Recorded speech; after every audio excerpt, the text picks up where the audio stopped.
Okay, ladies and gentlemen, this is Walid Shoebat, former PLO terrorist. Okay, and he's in my midst. See, here's my hand. Okay. Hi. Hi. How are you? Good, and you? I'm good. I'm good. I do these very laid-back interviews, actually. Anyway, you are at our church. You're going to speak tonight, and just wanted to let you, share a little bit about yourself. That way we can put it up on the internet and everybody can see it. I'm Walid Shoebat.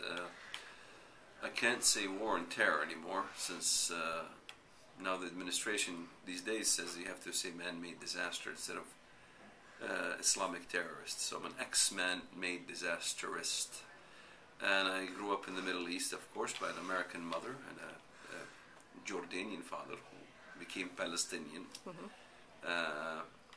And I basically was a troublemaker from '76 till my conversion in 1993. I got involved in terrorism, and I was in the Muslim Brotherhood in Chicago. And in 1993 I began to read the Bible.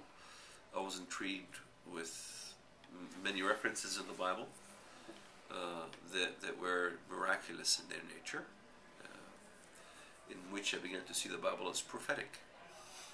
Because the Bible took me back to the time that when I've seen Jewish people come back to the land, and I saw Israel victorious twice in my life, in 1967 and in 1973.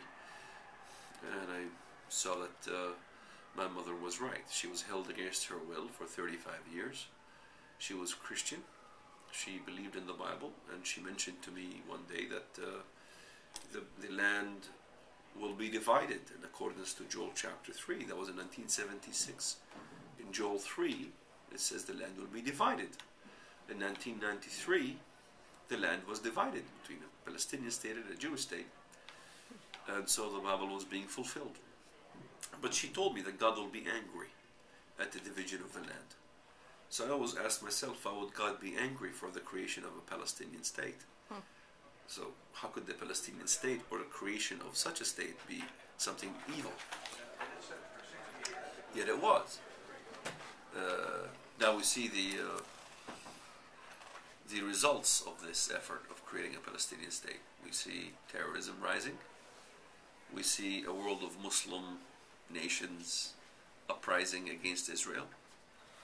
We see a certain resurgence of fundamental Islam. We see a bruised beast coming back to life. That's kind of amazing, isn't it? Yes. Who could make war against the beast who is like the beast and that died and lived, And so. Now, when you're referring to the beast, you're referring to Islam. In my view, Islam is the beast, and right. not just only in my view, but in the view of so many. Yeah. Most Westerners don't know that really traditional interpretation of biblical prophecies did hold the view of Islam being either the Antichrist or playing a major role in the Antichrist. Yet that teaching died out after the dismantlement of the Ottoman Islamic Caliphate. But now we see it happening again. In fact, I spoke about Turkey being a threat many years ago. And Turkey is playing the peace card. It's the one that's playing the peace card that we need to be aware of. Yeah. And so we see the false peace is about to commence anytime. And once this happens, I think we better start counting down. Me too. And your latest book is? God's War on Terror. And where can people get it?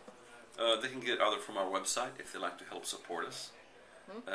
So this way they can buy it at a full price. Or they can get it from Amazon as a discounted price. If they don't want to help us, that's fine. I love your salesman tactics. Very bad. I'm the same way. Yeah. Okay. What's your website address? Shoebat.com. SHOEBAT.com. Very cool. There you go. Well, thanks for doing this short interview. You're welcome.